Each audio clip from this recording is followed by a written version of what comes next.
Of the modes of persuasion furnished by the spoken word, there are three kinds.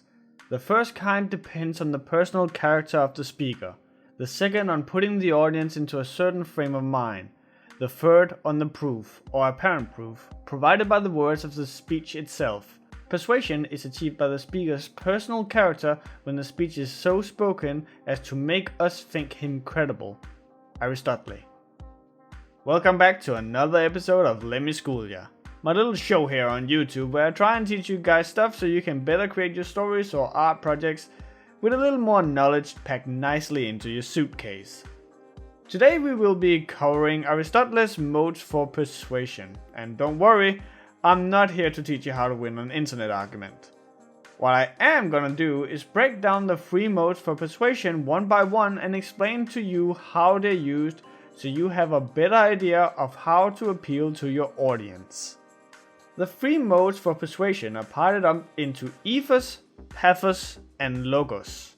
I'll try and use some different examples as I'm explaining, and what better one to start out with than my favorite punching bag, Nier, and how Yoko Taro made an entire series based almost exclusively on using pathos as a means to persuade his audience. Nier Automata was released February the 23rd in 2017 and was met with critical acclaim both for its story, combat, music design and its supposedly thematic depth. And before we continue, please bear in mind I'm not going to be discussing the game's quality as a whole. If you like this game, that is A-okay and I can definitely understand why. It should also be stated I'm feeling no ill will against the game's director Yoko Taro. With that being said, while the game plays phenomenally, sounds fantastic and looks stellar, if you dig into the storytelling and its themes and look at it with logic in mind, it doesn't hold up. So, why did it win all these awards? It's because all of these things come together through the power of pathos, the persuasion technique where you use people's emotions. Let me highlight a specific scene, and if you do not wish to be spoiled for the game, I'll leave a time code on screen for where it's safe to continue. In the end of the game, it's revealed that 2B has been purposely killing off 9S over and over again.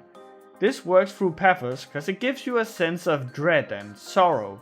That these two you knew and loved were killing one another was terrible, especially seeing with prior to this scene how much 9S clearly cares for 2B.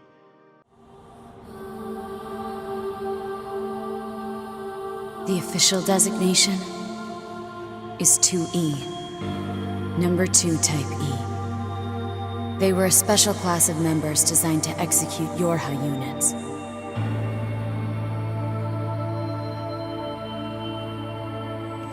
But you knew that, right, 9S? But what if we look at it without all of those emotions? Then suddenly it doesn't hold up. Cause every single time 2B kills 9S, it's done because 9S suggests it. I don't imagine that this is going to end well. The black box. It's ready. Right.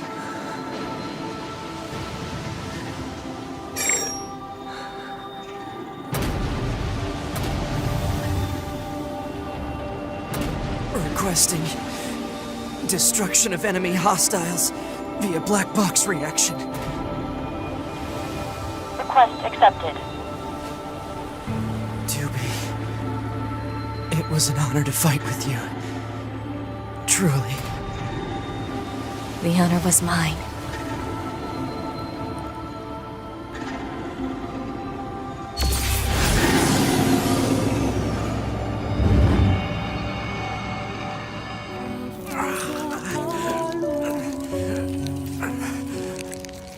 Please, 2B, I want you to do this for me.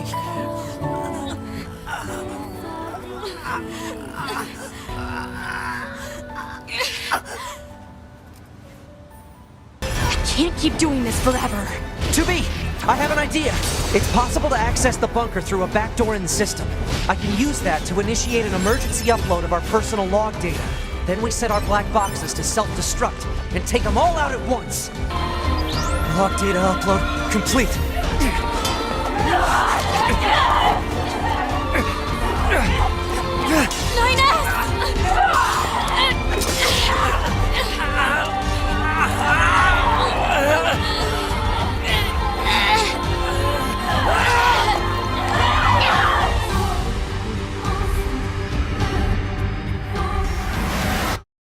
Earlier in the game, 2A kills a baby robot, and of course, you react to that as well.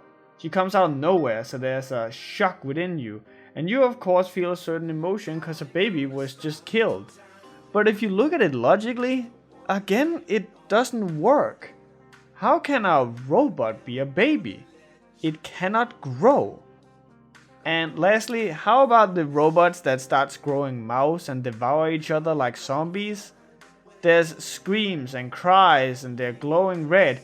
It's a horrible sight. So again, you don't worry about the logic of how metal can suddenly grow a mouth, teeth and a digestive tract, because you're too busy being emotional over what's happening.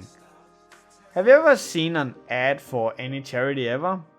Have you ever noticed how they are always played with either really sad or really upbeat music?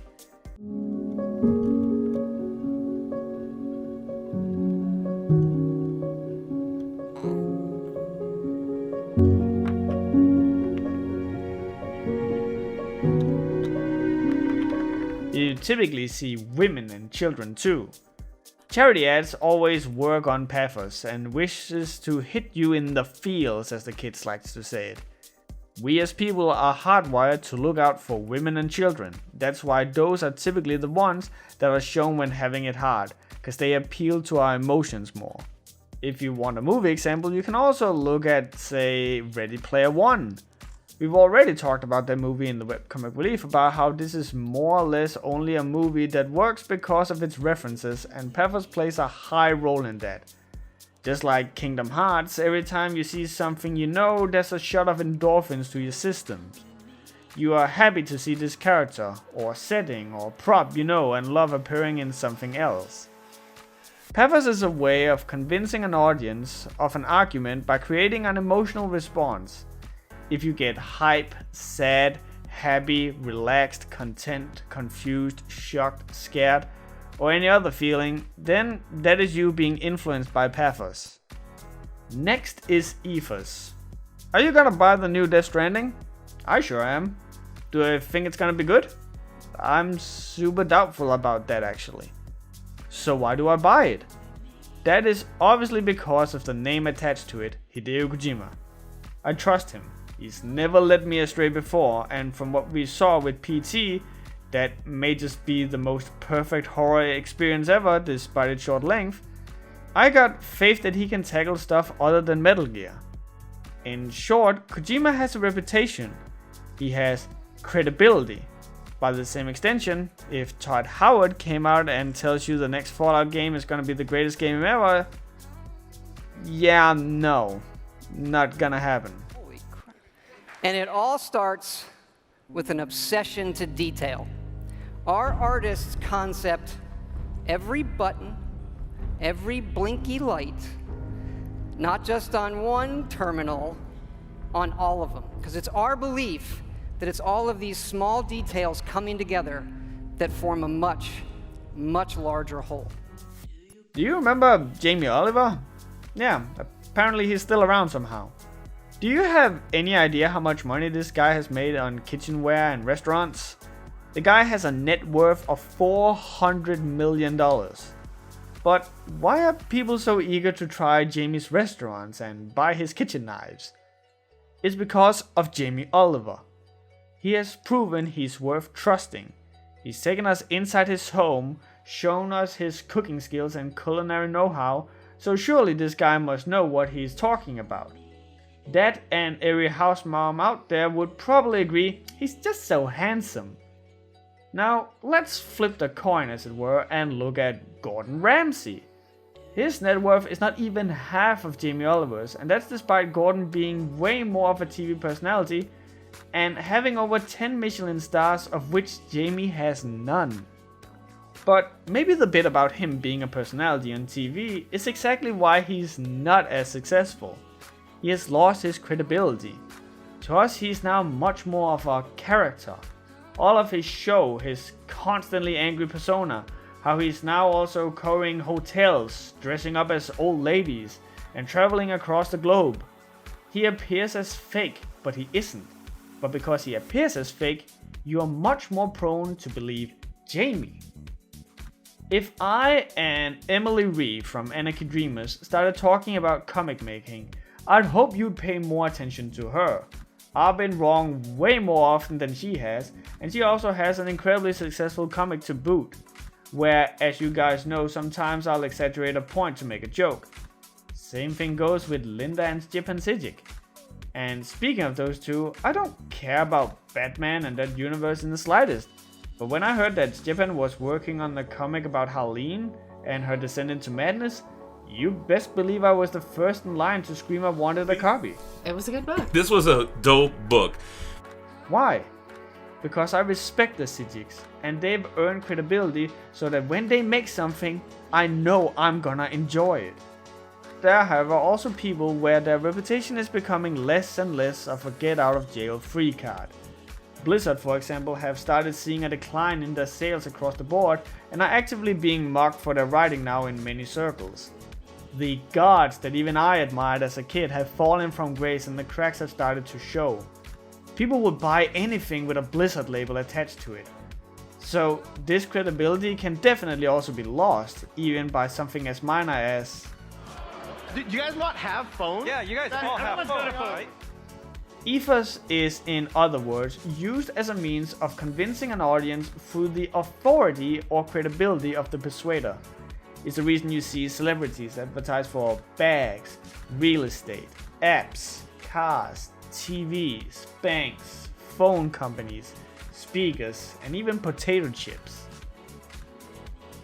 The last one is for all of you number lovers out there. Again, let's look at video games for example. Remember No Man's Sky? No, not the somewhat decent game it is today, but the train wreck it was when we got it. Were you not swayed by the vastness of the game? How there was 18 quintillion planets? How we were lied to about the game being so huge that we'd never find another person because of how big the game was? That was Hello Games using logos against us. They gave us numbers and statistics, things you can't deny. Numbers don't lie, so we're being persuaded by them. What about if Andrew Hussey came out and said he was gonna come out and make a comic that was twice as long as Homestuck? That's also a number, and you can picture a twice as long comic. What if you have a cover of a comic and it says winner of 18 best comic awards on it? Every time you buy a product and look at the review scores, you are effectively being influenced by logos. If you've ever been swerved by my review scores at the end of my videos, that's logos doing its thing. That being said, logos can also be if I wrote the video that put Riser on the map.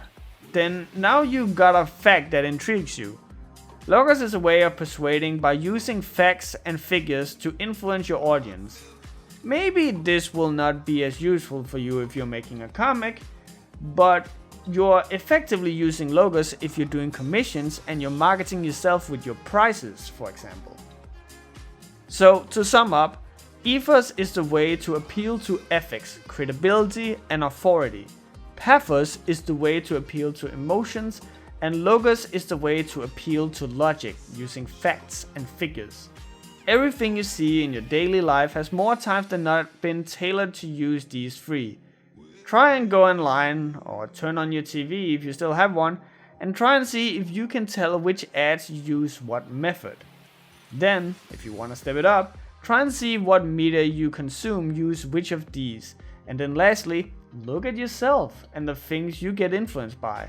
Because chances are, if you get influenced by it, so will your audience. And if you keep that in mind, you can no doubt go very far.